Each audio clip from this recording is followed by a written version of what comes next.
Good morning. Hi. How's everybody doing today? Hope you're doing good. My name is Malachi, also known as Real Malfunction. My channel's Real Malfunction. I'm also known as just Malfunction or Mal. What up, though? My brand is I am me because there's nobody else to be but yourself. Today, we got a good video. Another good video. Another healing video. Before we get into it, though, go ahead and click that link in the description to learn how to make money on YouTube. Click it. Now, to the good stuff. To the meat.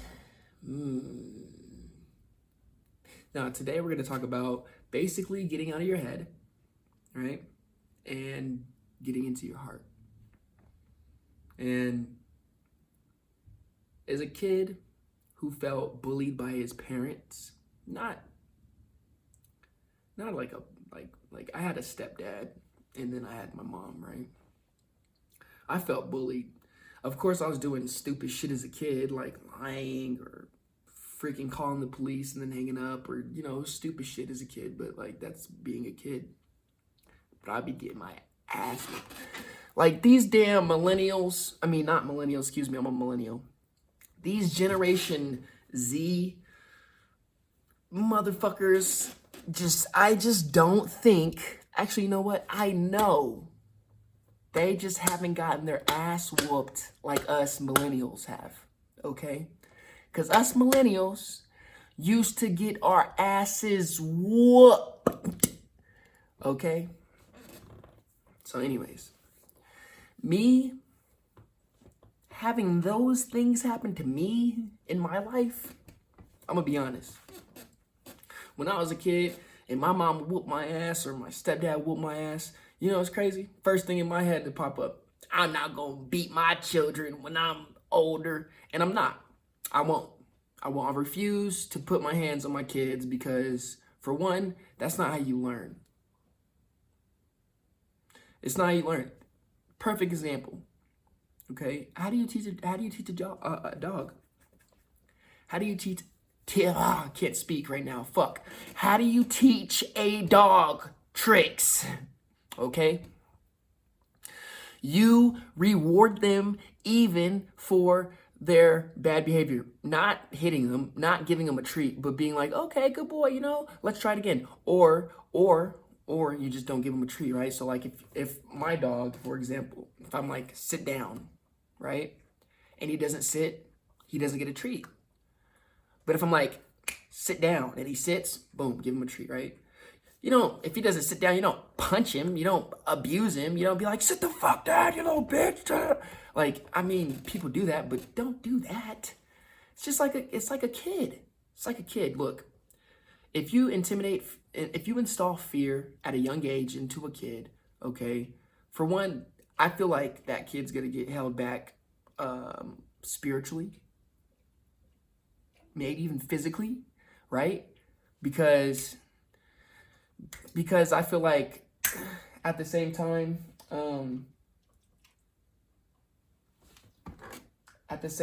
I feel like those kids who are going through so much shit, like me, man, it was like every single fucking day I was doing something bad. Like every day I was getting yelled at. Every day I was like being called worthless and all this other shit. Like and like in my head, I'm thinking to myself, like, I know how it feels. I know how it feels to feel like shit, to not feel loved, or to at least not see it, like, sure, you can see love, but you're not going to see love as a kid the same way adults see love. As a kid, you're more pure. You feel me? You don't worry about fucking money. You don't worry about fucking cars. You don't worry about fucking what other people think. You're a kid. You're using your imagination all the time. You're fucking happy all the time. You're like, fuck yeah, I'm just glad to be alive. And it's crazy. If somebody does something to you, you're so forgiving. You're so forgiving as a kid. Like, I remember hanging out with my little brother, and the craziest thing is, I remember being like my little brother, And I remember like fucking him up, like punching him like too hard.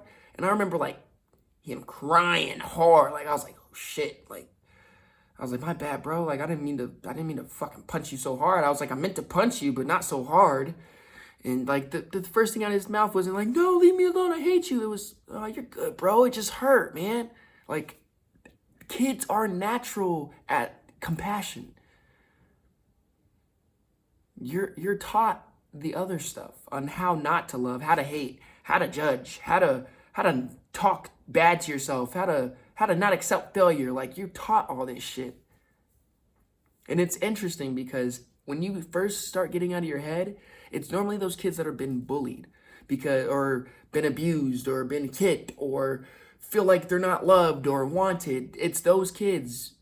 Because I was one of those kids, and I always thought to myself, damn, I would not want to hit my kids. I would want to talk to my kids, you know? I would want to do this. I would want to do that. And I told my mom that, and she was like, well, that's unrealistic, you know? But I mean, like, at the same time, it's not. It's not unrealistic. It's something that should happen because I'm going to be honest, like, ass whoopings definitely help. Like, they help. But I feel like it has to be a balance. Like ass whoopings help. They make you know, like, okay, if I do that, I'm gonna get my ass whooped. But it's like, then again, it's just like, I don't know. I don't like fucking ass whoopings because it's like, I don't know. There's pros and cons to it for sure. But if your initial response is whoop his fucking ass and put him in his room, no. See, my philosophy is this. I'm going to ask you questions. I'm going to pick your brain.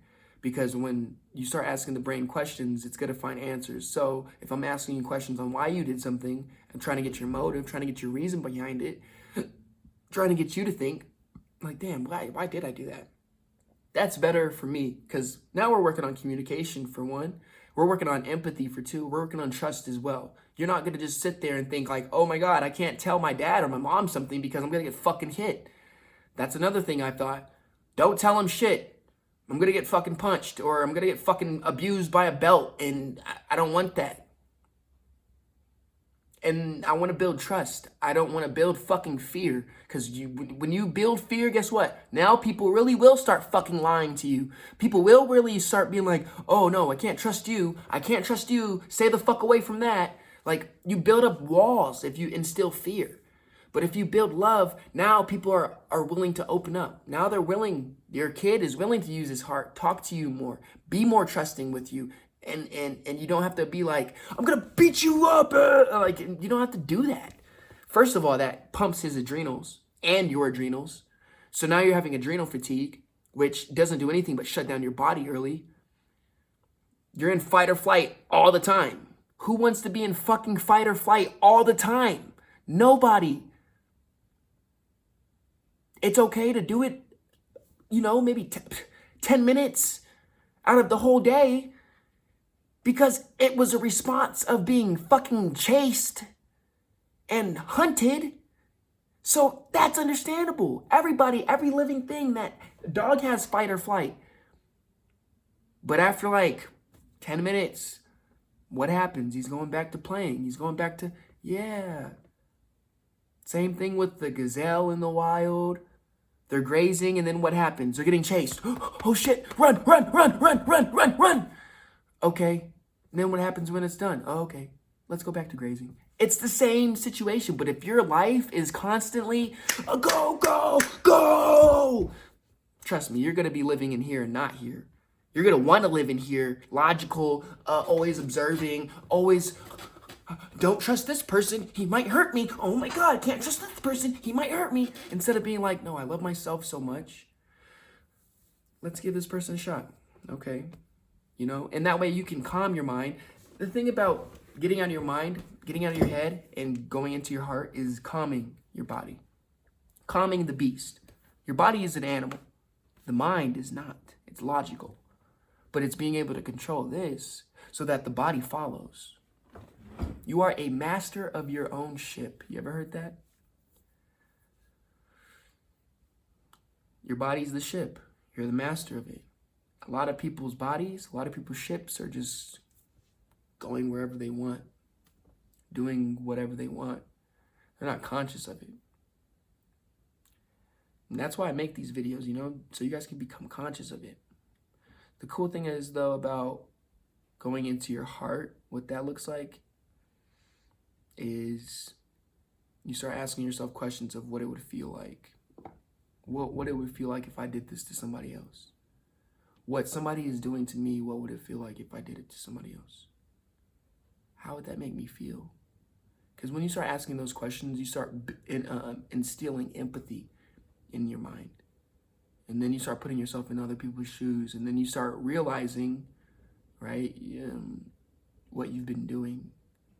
Whether it was, you know, making fun of somebody or bullying somebody or, you know what I mean, you're going unconscious, talking crap about somebody else, whatever it was. You become conscious of that. And then you start realizing, like, damn, I don't want to do that anymore because I know how it feels. And then there's those type of people where they get in trouble and they're like, I'm not doing that ever again because I know how it feels. Me, I was a hard-headed motherfucker. I was hard-headed as fuck. Still a little hard-headed, but I'm learning. I'm becoming more aware about myself. I'm becoming more aware about how I treated others. And I want to live through my heart. It's difficult sometimes because not everybody is there yet. So when you want to have a conversation heart to heart with somebody and they take it defensive or personal, there's nothing else to say after that. There's no needing to defend yourself on what you were trying to say or discuss with the person.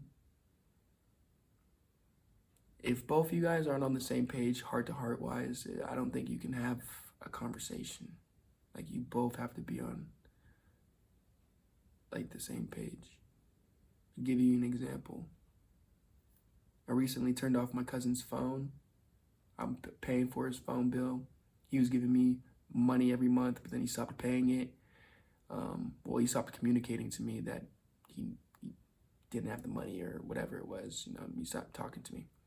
And then he wouldn't pay it. Or he would be like, oh, I'm giving my money to this person. This person wouldn't give me the money for 2 months. So it's like, okay, well, you have my number. And if you can text me and be like, hey, I'm giving this person my money, you can text me and be like, hey, my money is, I'm going to give you this certain amount. Anyways, it was like 2-3 months. He wasn't paying me. And I finally just cut his phone off on his birthday, I'll be honest, or the day before his birthday. I was just like, fuck it. I'm not dealing with this shit. Off your phone.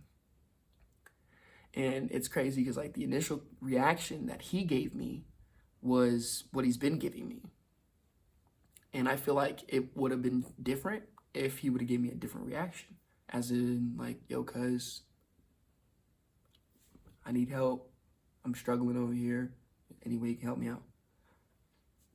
But he didn't. He just texted me and he was like, grow some balls, nigga. And I'm like, all right. And see, like, in those situations, I want to use my heart and be like, yo,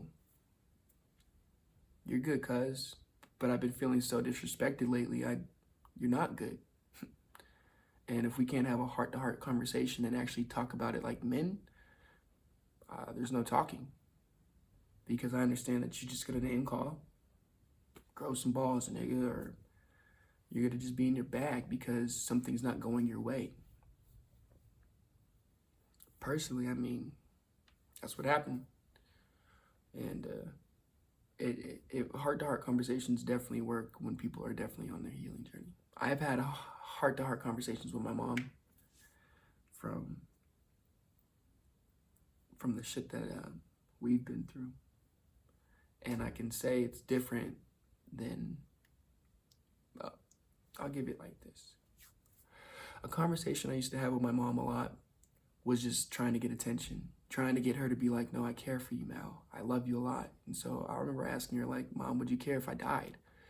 And her thing back in the day was like, why are you talking to me like this? Like, why are you asking that? Like, why? Like, but she wasn't able to, she didn't see where I was coming from. And maybe I worded it wrong or worded it incorrectly, or I said the wrong thing. I don't know. I triggered her. And she was thinking like she was talking to me like, everybody has problems. Why don't you go see a therapist? And I'm not, like, I don't know if she had problems. But all I wanted to hear was like, of course, like, you're my fucking son. Like, I fucking love you. I need you here. I love you.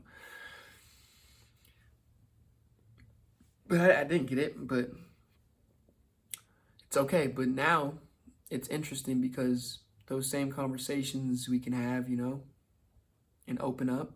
We both can cry and open up and really see what we did to each other. And then we move on from there. But being able to use empathy will allow you to go into your heart more. Just ask yourself the question, how would it make me feel? Because if it wouldn't make you feel good, then don't do it to somebody else. Anyways, that's the video. Get out of your head, get into your heart. Start learning how to love more. Love yourself first more. Genuinely. Do things that you love to do. Whether it's drawing, you know, playing video games, going outside, playing with your dog, anything. Stargaze. I love stargazing. But anyways, there's your boy Malfunction. Go ahead and click the link if you want to learn how to make some real money on YouTube and grow your channel with authentic views. It's your boy Real Malfunction. IME TV. I'm out. Get out of your head. Get into your heart. Peace.